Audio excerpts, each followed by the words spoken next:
running back Duke Scott, defensive lineman Isaiah Shirley. Thank you so much for joining us. ACC season is almost here. Duke, we'll start with you. How excited are you to be the lead back for this Wolfpack offense this season? I'm extremely excited. I worked for this. I prayed for this moment. And I'm just glad to be able to capitalize on it. Isaiah, last year the defense had a number of injuries that kind of hampered what you all wanted to do, but one benefit was you got a lot of reps for a lot of guys. Yep. How much has this defense grown with the amount of reps those young guys were able to get coming into this season? Man, thank you for your question. But the team, the defense in itself has grown tremendously in terms of leadership, in terms of knowing your plays, in terms of just getting better at football. Like I've been very impressed with how we've attacked this offseason, and I'm excited to see on year 2 with Coach Elliott's defense how we really attack it and how we start playing, getting back to our brand of defense at NC State. I know you all have had a tough spring. I was just seeing the videos on social media. What's it been like? You come through the gap, you're looking Duke right at you, you come around that tackle, Isaiah's waiting on you. What has that been like going against one another throughout the spring? It's awesome. It's like iron and sharpening iron. That's kind of what we always say. Getting the chance to go against some of the guys, like Shirley, one of the better guys in the ACC, most of our defense being, really good. It's just always an opportunity to get better, and that's what I love about it. We compete, we get after it, we let each other have it a little bit, so it's always enjoyable. Yeah, I'll say the same. I mean, Duke Scott, elite back, right?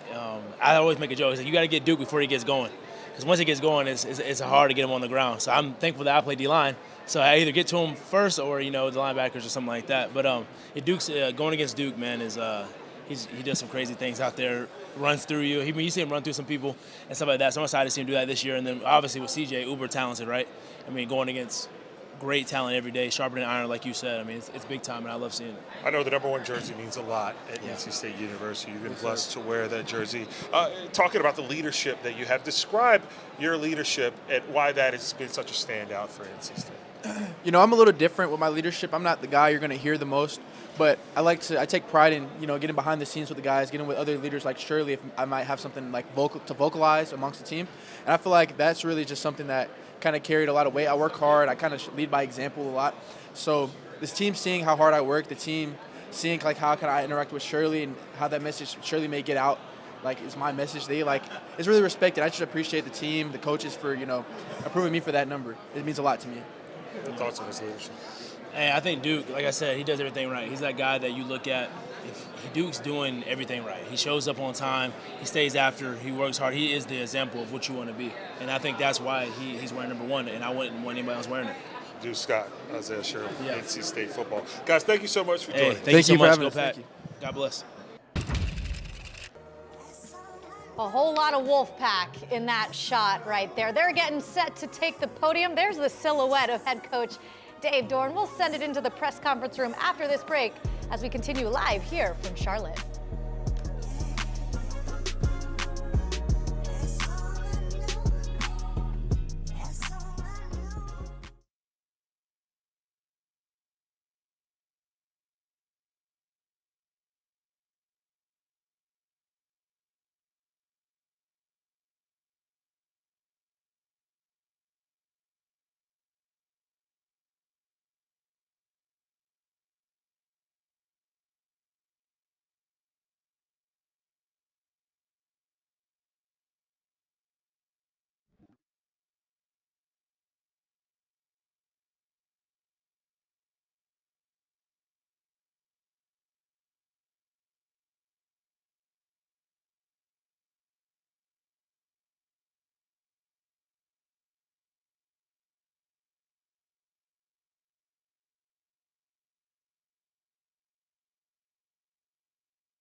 Welcome back to Uptown Charlotte, North Carolina, here at the Hilton, where the escalator is the passageway to media obligations for all 17 ACC teams this week. Day one, we're just getting started.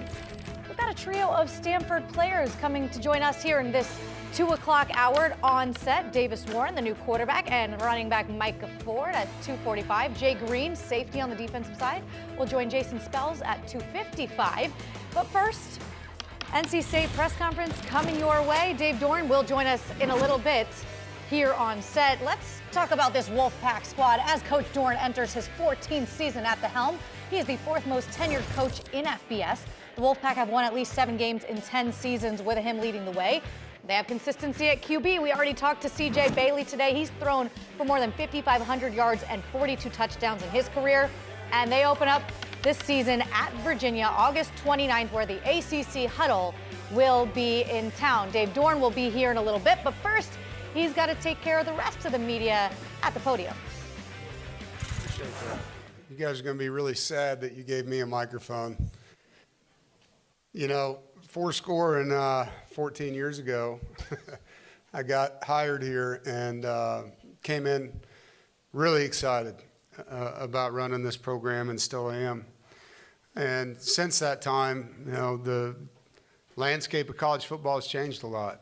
And just within our own state, I think each school that I go up against has had a minimum of 3 different head coaches at each university, and some of them more than that. And I think that says a lot about what we've built. And I think as media, a lot of times your job is to talk about what we don't do well. Today I get to talk about what we do well. And I think having staying power, being a consistent winner, we've won the 2nd most number of games in the ACC. In the last 6 years, we've won the 2nd most number of conference games and non-conference games. And with that being said, I'm sick of being second. And these guys know that. You know, we're here to do more. And that's what drives us. It's the competitive spirit of winning. And the brotherhood that comes along with that is so special. And this is it's a tough business, you know. I mean, it's not an equal lineup anymore from conference to conference, from school to school. Some people have more of this, some people have more of that. But what we have is a bunch of guys that have a huge edge, and they're tough, and I have so much respect for the leadership of our team and the way these guys have bought into running the accountability part of what we do. You know, it's not just the coaches that get on these guys anymore. They get on each other, and they lead the way when it comes to how things should look. And if you want to be in that conversation at the end of the year, a lot of things have to go your way. And you got to make a lot of those things go your way yourself. And there's a lot of self-inflicted things in football.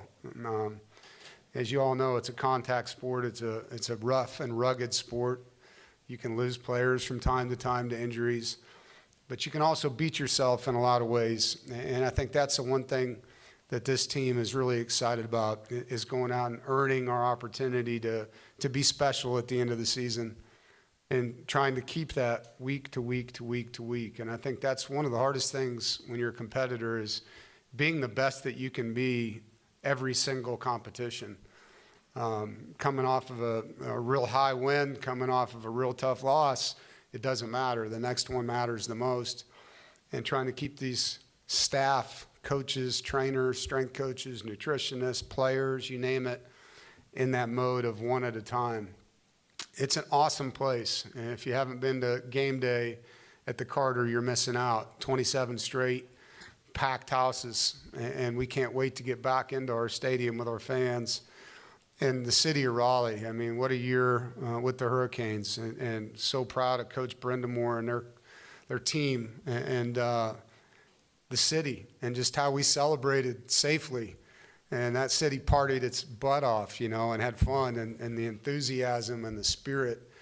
And they can't wait for football to start. Our crowd is antsy, and I think excited that we're playing in Virginia instead of Brazil, because they get to be a part of it now and go tailgate, you know. But this is a team that has a lot of new parts. I mean, there's 50 new players. We'll talk about them as you ask questions. Some unique pieces of it, and I know CJ will talk about it as well. You know, when you lose good players, you have an opportunity as a coach to go recruit good players. And so we lost some and we've added some. Some of them come in with lifelong relationships where the chemistry that, you know, him and JoJo Trader have, or CJ and Davion Goss have, it's unique because they grew up playing Pop Warner football together. So, yeah, you lost a good player. Well, we added a good one, and they've known each other longer. So, yeah, you know, that's kind of how it goes. But we have a lot of talent coming back, and it's about proving who you are on that field. And I think that's the thing that I'm most excited about, is seeing the work that these guys have put in, getting on the grass with them and putting it all together. And in short time, because we play week 0, as you guys know. And it's right around the corner. This is such an incredible opportunity, you know, for this football team. We're one of 2 schools in the ACC that can say they have a third-year starter at quarterback. And I think, you know, as rare as it is to have a head coach for 14 years, it's just as rare now to have a quarterback for 3. And it says a lot about this young man. I think it also says a lot about our culture. For him to want to be in it means that it was right for him. And, you know, it makes me feel good because it is an exclamation point that we are doing things right for people and giving them an opportunity to grow into the best versions of who they are. And that's why we do this as coaches. It's not for the money. Most of us got into college football, at least I did, and I was making $400 a month, and my rent was $390. And it wasn't because I was making money. It was because I was loving the fact that I was helping guys get better at this sport and get better as men. And I still get to do that. And I get to do it with really good people. And from the staff to the players, I mean, I'm blessed to come to work at a place like I am, in one of the greatest places to live in the country, with a fan base that's just crazy and crazy good. We love that they show up. We love the night games. We're looking forward to our opener on 9/11 on a Friday night. And so many things to talk about, and I could ramble on here for a long time, but I'm not going to because I want to get home. But I'll open it up for any questions and then turn it over to the players. We'll get to as many questions as we can. Coach, your first 2 questions will come from the right side. We'll go in the middle, 4th row. Katrina Sackins, Sports and Culture Media. Coach, how are you? It's hard to see in here. Okay, gotcha. Coach, there's meat on the bone has been an expression that you've kind of stuck with for the 2026 season. What's still on that bone, and how do you clean it off this fall? Last night, remember? Yeah. We went to the Cronkleton last night. You guys ever been there? It's a great steakhouse. But they got tomahawk steak, big bone like this. You pick it up at the end, you know, you take the knife right down the thing and you clean it off. Like, that's the best part of the steak if you didn't know that. Well, it's the same. Being second, there's meat on the bone. And you know, as a position coach and as a head coach at the previous school, I've been on several teams now. Every school I've worked at, even as a player, won a championship. A conference championship. I was part of a national championship, and it's what I came here to do. And I know that this school can reach that goal and those heights, and so it drives me. You know, I want to put this place. I always wanted to leave NC State better than I found it, for sure, but I want to put it at a place where it's special for everybody for a long, long time, and that's what this is about. It's definitely a driving force for me. Coach, follow the center aisle up towards the back right side. Gentleman with the hat. Hello, Coach Doran. I think you know who I am. But anyways, I want to talk about the way your season ended last year. I know you had a tough loss to Miami, but you rebounded nicely. And I repeat, rebounded nicely by winning out the way you did. You won the bowl game the way you did in convincing fashion, right? So when you look at the fact that you said a mouthful during your opening statement where you don't want to finish second anymore, you want to finish first, because I know you haven't finished first in your time with the ACC.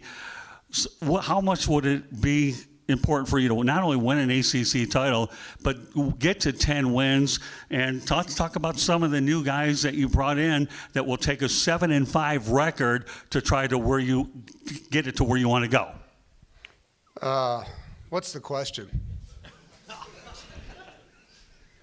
What's the question is this, okay, how far How much progress have you made during the off season to try to reach some of your goals to improve the football team from just mediocre but to a lot better and elite status in the ACC, because you obviously have a loaded conference?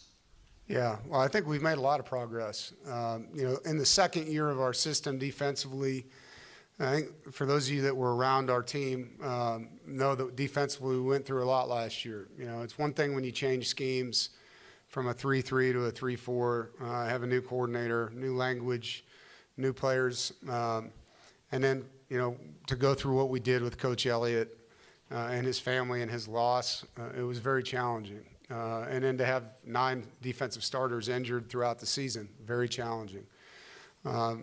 Fast forward that, we got a lot better on defense the last 5 weeks, and there was a lot of momentum, and we've recruited well on that side of the football. I'm super excited about the returners we have and the additions.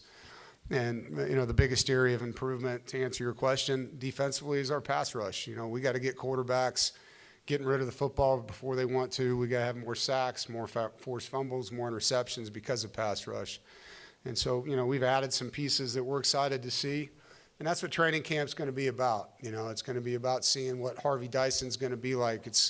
We saw him in the spring. We got a chance to sample what he is, but fall camp's a lot different than spring football because you're on the field every day. And, really excited about the competitive depth in the secondary. Last year in the Pitt game, we had 4 freshmen playing in that game. And I think we had 8 different starters throughout the year in the back end because of injuries. They're all back. And so now you have a lot of competitive depth. And so those things are important. And, last year I think we went into a lot of games thinking we were going to have to outscore people. And that's not normal for us.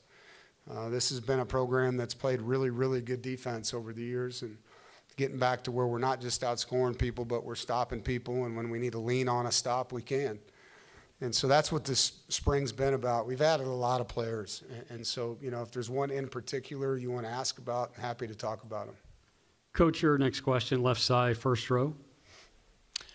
Dave, Corey Smith with 24/7 Sports. Looking back at this offseason, you gave Duke the number 1 jersey pretty early on in the offseason. Typically, unless it's a returner, you wait a little bit longer. How conclusive was that, and what made him worthy of wearing the number 1 jersey? It's something that represents the totality of who we are. It's obviously he's got to be a really good player, which we all know Duke is a really good player, okay?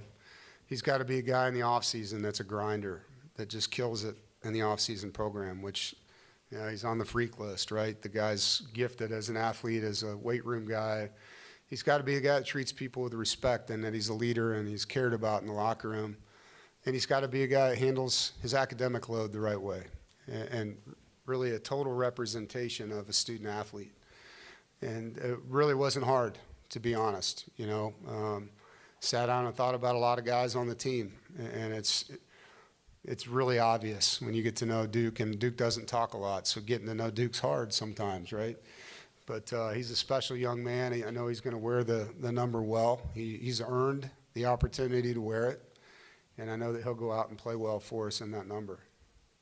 Coach, thank you. You and CJ can switch spots, and we'll spend some time with Mr. Bailey. Folks, we'll get as many questions as we can, and we'll take our first question. Great to hear from Dave Dorn. Coming right up side. in just a moment after the break, the players from NC State will take center stage. There you see quarterback CJ Bailey getting ready to deliver to the masses. More live from Charlotte after the break.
step in.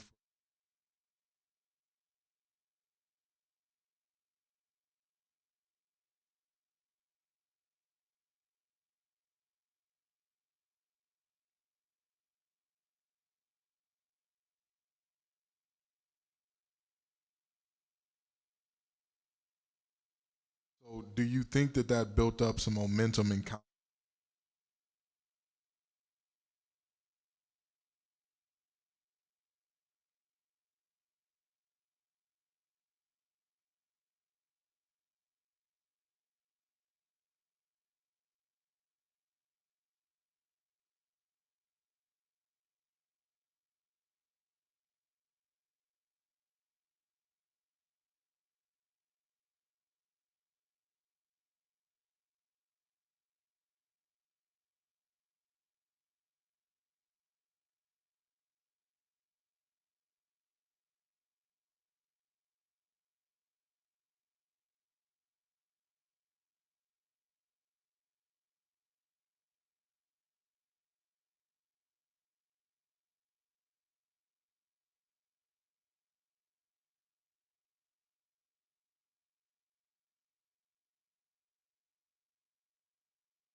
Question, third row, right side. Welcome back to ACC Kickoff. The players from NC State are taking the podium inside the press conference room. CJ Bailey, the quarterback, lead us off. I've had the pleasure of watching you grow as I've covered the ACC throughout your career.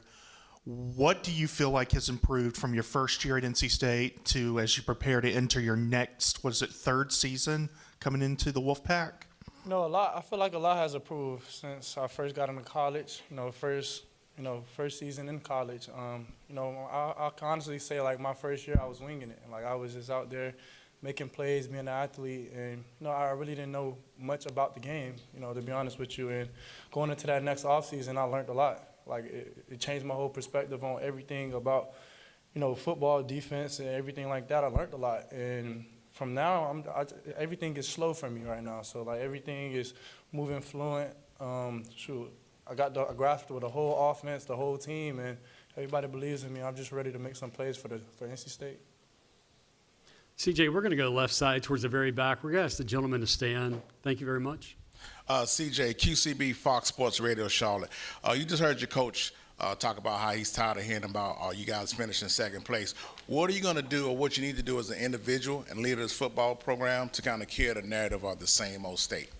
What we need is an alpha leader, and like that's what I am right now, and that's what I got to be for us to win more games. I got to be consistent every day, come in the building with the same mindset every day, which is I want to win the ACC championship. We want to win the ACC championship. So pour into my guys every day, like I've been doing. So, taking that next step into my leadership, growing it even more. Like every year, every day, it's got to grow even better for the program.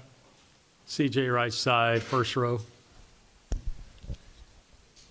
CJ, Dan Tortora, wakeupcalldt.com. When you look at going through your history, your journey collegiately, quarterbacks have been jumping into the portal and finding other homes every other season. You've stayed committed to NC State. Why the Wolfpack? Why one pack, one goal mentality? NC State is a different place. Like, it's a different place for me. It's home for me.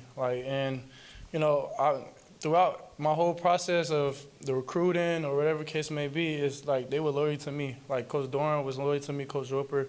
They poured into me, and it's only right I give it back to those guys. And sometimes I often think, even though it was off season, I was thinking why would I go anywhere else to learn a new offense or learn somebody else or build a new relationship with other people when I got a good home right now, right here. They go prepare me for the next level, and sure, I'm ready to win with those guys. So. CJ, right side, second row, almost towards the wall. Grayson Boone, Locked On Podcast Network. CJ, you've kind of built your own little South Florida pipeline now in Raleigh. Childhood friends joining you at NC State. Coach Dorn talked about the relationships you have with them. What's it been like having some, old friends joining you on the team now, and what does that do for the team chemistry moving forward, knowing that you have those relationships with those guys? Yeah, it's very important because I grew up with those guys since 7, 8 years old, and like that connection and that bond is very different. And like knowing, like going into that spring practice that first day, it was just like everything was clicking. Like we all was on the same page already, and it's our first practice back together. That's big. Like it's gonna help us put more points on the board, especially on the offensive side. And it's gonna help, just keep everybody with each other. Like that brotherhood is big. Like we need each other, like especially throughout this whole year. Like that's the most important thing for us to win, like go to the ACC championship, stand together through thick and thin. Like it's gonna be a lot of bumps and rolls, ups and downs throughout the season. But shoot, as long as we stay with each other, we're gonna be fine. Like we're gonna be 100. Simple. CJ, left side, about the 4th or 5th row, all the way against the wall, left side. Hello, Owen Hillman at the League Winners. You had arguably your best game against Georgia Tech. They were undefeated coming into that game, ranked number 8, but you were able to win 48-36. How were you able to dominate Georgia Tech the way you did, and how big was that for you and the team that season? No, it was very important for the team, and like going into that game, like we had a really good game plan. Like my coaches prepared us is perfect. Like we had a good game plan, especially on the offensive side. Like we just dominated that offense. We scored a lot of points, put a lot of points on the board. But like I'll give a big shout out to Coach Roper. Like his game plan was spot on. Like he knew what we wanted. We knew what we wanted, and like we just took advantage of it. We went after them. CJ, left side, ready to go first row, gentleman in the green. Corey Smith with 24/7 Sports. CJ, obviously there's been a lot of new faces that have been added, and we've talked about JoJo Trader and Chance Robinson and Davion, but have there been any other guys that have emerged early on this offseason that you're excited to be able to play with this upcoming season? Yes, sir, and I'm gonna just speak on the whole team. Like, of course, Davion Dozier from App State, he's been tremendous. Like, if you watch his spring, like he had a great spring. He gonna make a lot of plays for us this year. Chase Bond is coming along like he's been really good for us on that defensive side, and Brian Nelson is stepping it up. But like we got guys that's not talked about enough, and you're gonna see them play this year. They're gonna make a lot of plays for us and help us win. CJ, I want to set your next question up. We've got a bunch of high school kids here that are part of a sports marketing institute. Yeah. And one of our high school students wants to ask a question. So, sir, if you would stand up, right side, identify yourself and your question, please. Matthew Heinold, Wake Forest Summer Immersion Program. CJ, Coach talked about Rod Brindamore and the Carolina Hurricanes championship team. What lessons have you learned from their tight-knit culture, and what do you look to adopt in the Wake Forest, NC State locker room? Sorry about that. No, you're good. Like with teams around, especially Carolina, like they locked in, like they stay together, like they stay together, and that's one of the things that we try to incorporate every day with our team, like being together. Like I said earlier, that brotherhood is very important. As long as we stay together, and as long as we keep doing what we're doing, we're gonna be great. Appreciate it. CJ, thank you. You and Duke can switch spots. Thank you. We'll have Duke Scott for the next 5 minutes or so. Folks, again, if you would, please identify yourselves and the agency that you're with. We will go right side, 4th row, right in the middle.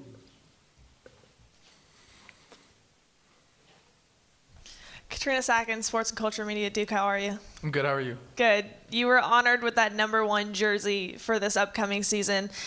How much does that mean to you, and what's the significance behind that for you? It means everything to me. Like getting that honor, getting that kind of coveted honor as #1.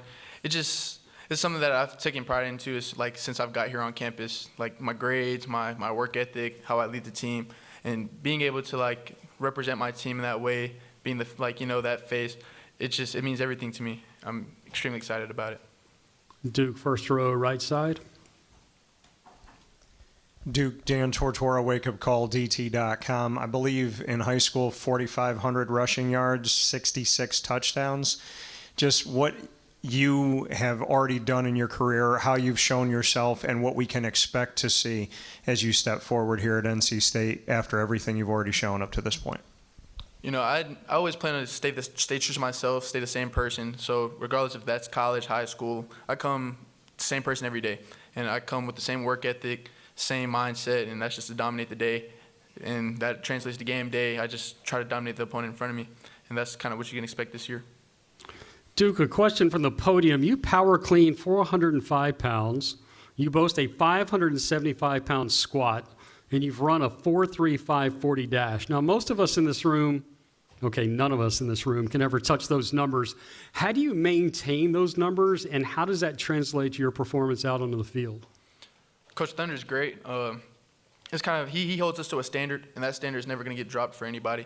So I just make sure to be the best me I can be every day, and I come with the same mindset. That's just to work hard, work as hard as I can every day, and that leads to incremental improvement every day. Your next two questions will be on the right side, second row. Kenton Gibbs, Locked On Podcast Network. Duke, when you were asked to step in for Hollywood Smothers last year in the Georgia Tech game, one of the biggest questions that many media members had was what would a running game look like, without him for that game. And all you did was put up 200 yards and some, pretty long runs, including, I believe, a 60-some-odd yard touchdown. So do you think that built up some momentum and confidence in you to be the lead back this year and kind of take over as that workhorse? 100%. It definitely built up my confidence. And it made me understand, I can do this against anybody. Georgia Tech was coming in unbeaten, number 8 ranked. And it just kind of let me, know, you're here too. This is, the same thing you've been doing. It's just football at the end of the day. So having that confidence, having Hollywood in my corner telling me, you're ready for this. You've been ready. You've played football. This is nothing. It all just helped propel me to have a good, end of the year. Duke, stay right there. The gentleman right next to him. Grayson Boone, Locked On Podcast Network. Duke, so with that one jersey, you're looked at as a role model.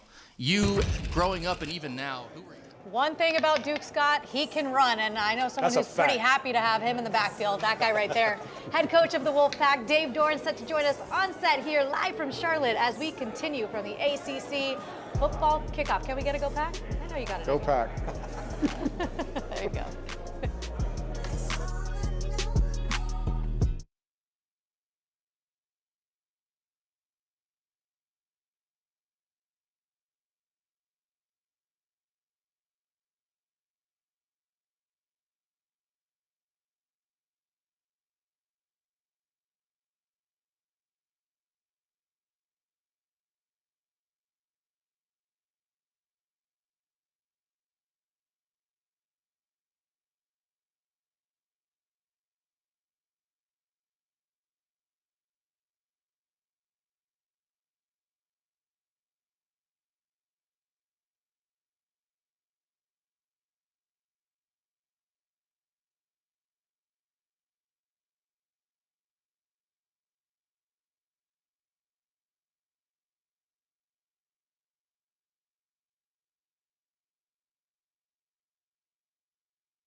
Welcome back. Let's catch you up on some NC State Wolfpack action. Dave Dorn enters his 14th season as the head coach. He's the 4th most tenured coach in all of FBS. The Wolfpack have won at least 7 games in 10 of his previous seasons. The Pack have consistency at QB. If you got a QB, you got a chance, they say. CJ Bailey's thrown for 5,500 yards, 42 touchdowns in his career. And the Pack open up the season August 29th with a conference matchup at Virginia, moved from Brazil to Charlottesville, basically the same thing. Taylor Tannenbaum, Eddie Royal, Eric McLean, and head coach of the Wolfpack, Dave Dorn, joining us now. There's just a vibe about you today. A lot of smiles coming out of you, and I know you're just excited for the season, but what's your overall feeling right now as you do head into year 14 with this particular team? You know, it's a team that has a huge chip on their shoulder, which I love. And it's a team that has an identity of one instead of offense, defense. Like, it is really cool to see how our guys integrate right now. Yeah. And how hard they are on each other. Like, I don't have to get in there. Like, they're on it. And CJ's leading that, obviously. But the support around CJ is backing him. So it's not all heavy on one guy. It's spread out throughout the locker room. And so there's just a bunch of guys that enjoy the process together. And for me, like, third-year starter at quarterback, and his confidence level right now is so high. It's really exciting. We can tell.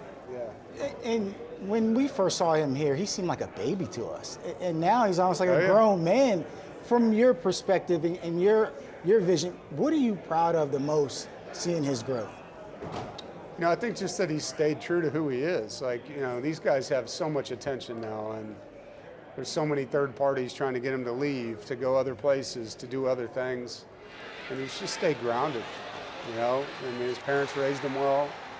He hasn't betrayed his values. He's worked his tail off to gain weight. You know, he's almost 220 pounds. He believes in himself. Uber believes in himself as a runner now, too. And when he first started playing for me, he was 170 pounds, you know? 6'6", 170. Right. And now he's 220. I mean, that's a lot of hard work, sweat equity that went into this. And so I'm just super proud of him, man. Like, to be who he is, to stand for what he stands for, it means a lot as a head coach to be able to coach a young man like that.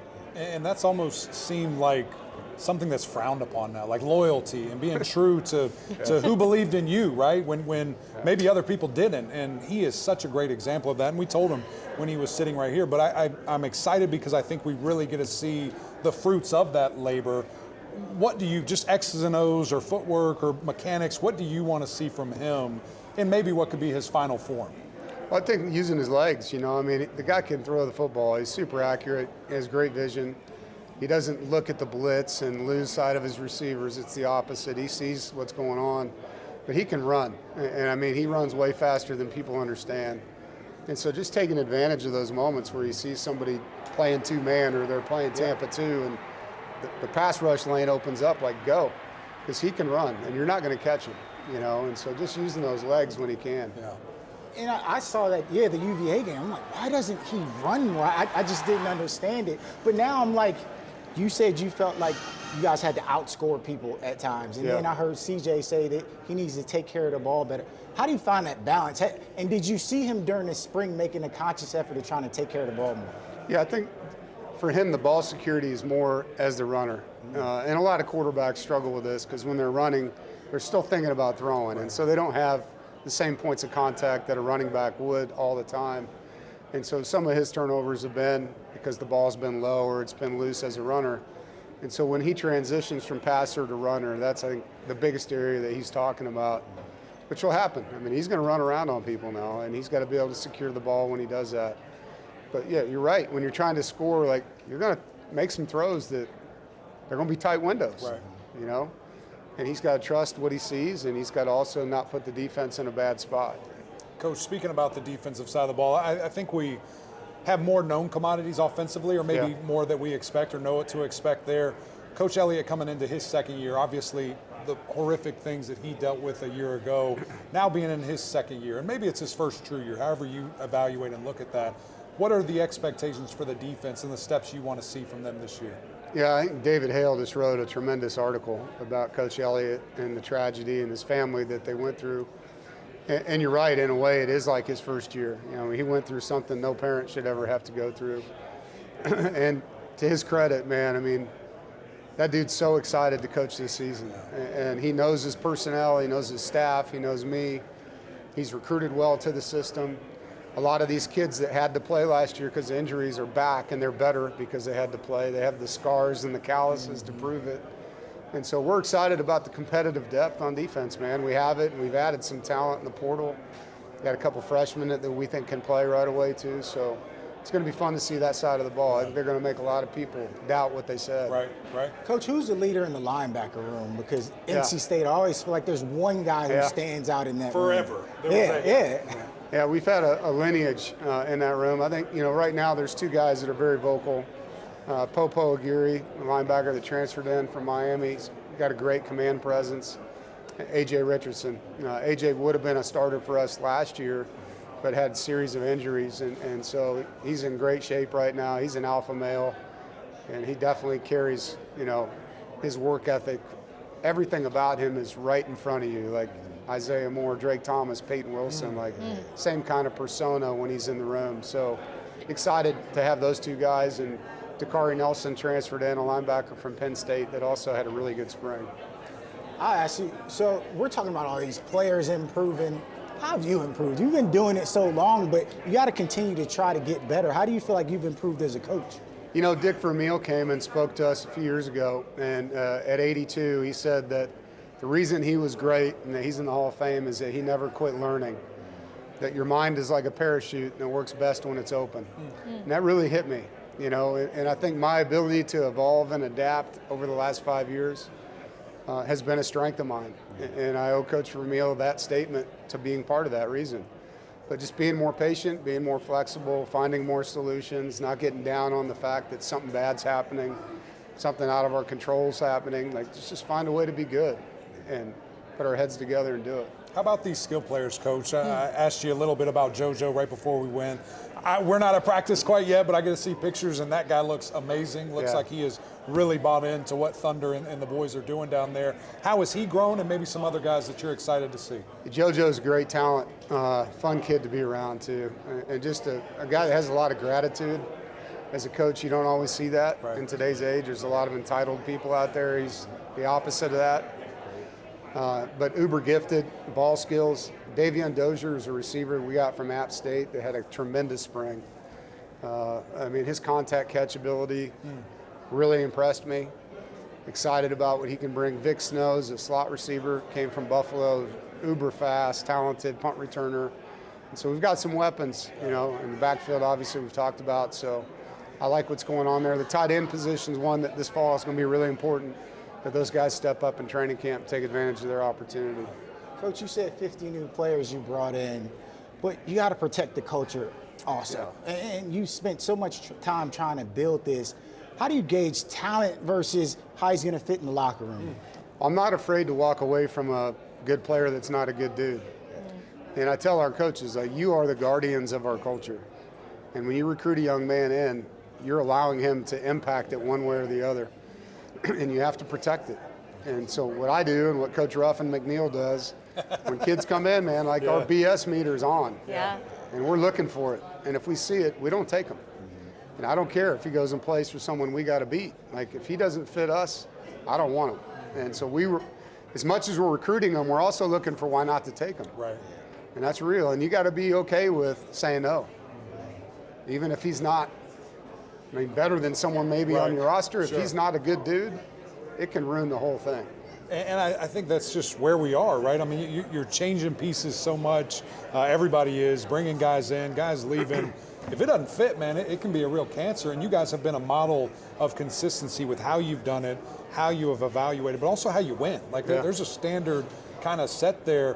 What do you think this team needs to do to bust through that thing, to get to that illustrious double-digit win that I know is such a big deal in Raleigh?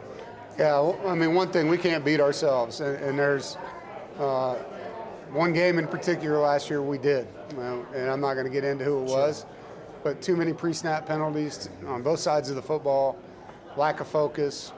Beating yourself is a terrible feeling. And so we can't beat ourselves. Number two, we need some luck. We need to have some health. And I'm just telling you, in college football right now, you don't have the depth they used to have because a lot of your backups leave.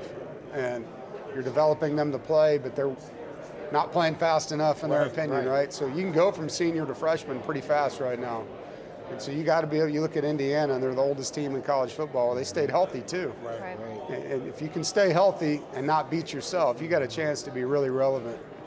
Luck's a big part of it. Luck It really and is. getting a great schedule. And it's no BS from me or from him or Coach Jimbo Fisher when we say we like what we see going into 26. We'll keep it a secret, though. Keep putting that karma out there. I'm good with it. We said it on the radio. Speaking Coach into has already existence. said it. Yeah. Okay, good. Yeah, you can manifest that all you want. We got you, Coach. We got you. Appreciate you always, and we will see you this fall. It's good seeing you guys. Go Pack. Of course. All right, Nerd Nation, unite. It's time for the Stanford Cardinal to come join us here on the desk. Davis Warren, quarterback, running back Micah Ford, set to join us now looking clean as ever. They got that money now, you know. Back with more after the break, live from Charlotte.